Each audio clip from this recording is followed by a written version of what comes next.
just inside the doorway. Use it only in emergency. In fact, I printed this off this weekend and forgot to bring it. Will you guys print me off Wikipedia? And I actually had read this in a book about Benjamin Franklin, so I know it's accurate. I don't just believe what I see on Wikipedia about why we have the Gadsden flag, or the symbol of the rattlesnake being one of the first symbols of this country, even before the bald eagle. And I think the founders explained it quite well. Because we're not looking for trouble, but we're not going to your FEMA camps. We're not your slaves. Let's take calls for Gary Franchi, the producer, co-producer with William Lewis, the director of Camp FEMA, now available first day at Infowars.com, out of the gates. We have it comboed up with the Obama Deception and other films. Let's talk to Vincent in Virginia, then Sam in the Netherlands. Vincent, you're on the air. Welcome. Thanks, Alex. I just had one more question for Gary or William or whoever wanted to comment. I have an aunt whose father was a German immigrant during World War II, and when he came over, he was apparently detained by the FBI for 2 or 3 days for questioning, just to make sure he wasn't a Nazi operative or something of that sort. Oh, that's nothing. They put tens of thousands of German citizens in camps, Japanese, and then they stole the Japanese property in San Francisco and surrounding areas. They were very wealthy, been here in some cases over 150 years, because Japan's in the Pacific. I mean, you talk to these guys like talking to an American, and they rape their women, everything else. They put Italian Americans in camps. Go ahead. I was just going to ask, what do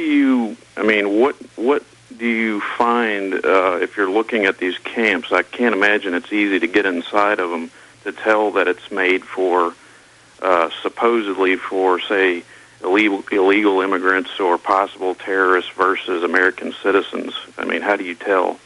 Here's the thing. The Japanese internment camps were not even built when they were rounded up. When I spoke to the internment camp survivor Sam Ozaki, Japanese American, born in the United States, okay, just like us, citizen, he was rounded up, bussed off to these camps. But the camps, like I said, they weren't built. They used stadiums, they used amusement parks, fairgrounds, just large public facilities, and held them there while the camps were being constructed. So.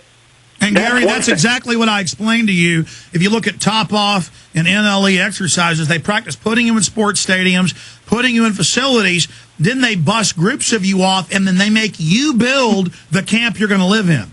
Exactly. And, the gentleman's asking, what makes what are the specific characteristics of a FEMA camp? Well, hey, next time you drive past your high school, look at the fences. Imagine everyone rounded up inside the fences in your high school stadium. Okay, it's as simple as that. We're taking a step further.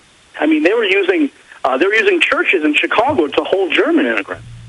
They have the actual prison cubes, the concrete prison cubes that they can drop in like Legos and build them up overnight.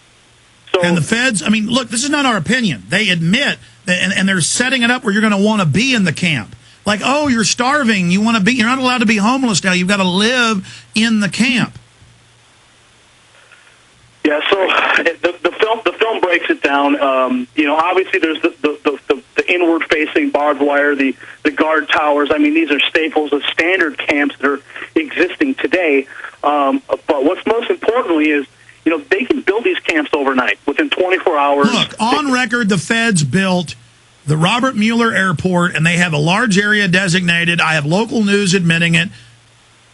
I mean, they take facilities that have barbed wire, and that's the camp, and there's guys with machine guns there. Go ahead.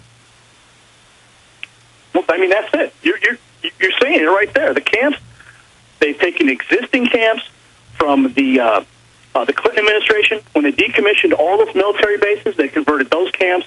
They've converted countless other locations across the country. The civilian inmate labor program, as Alex was talking with us on the break, there's a lot of characteristics. Check out the film for yourself. And the federal bill tries to legalize and fund what's already set up. Everything we always said the camps were and how they worked is mirrored in the congressional bill that says the old military bases, barbed wire, local police involved, Army running it, a brig, family living areas. This is already happening in plain view. HR 645, right there. Take a look at it. Meanwhile, Media Matters just say it doesn't exist. Stay there. I hope that answered your question. Vincent, Sam, Virgil, Tony, Abel, Jeff, and others. Your call's coming up. But first I want to hear, I've been asking the questions here. I want Gary Franchi and William Lewis just to make any comments they want about their film. Camp FEMA, Infowars.com.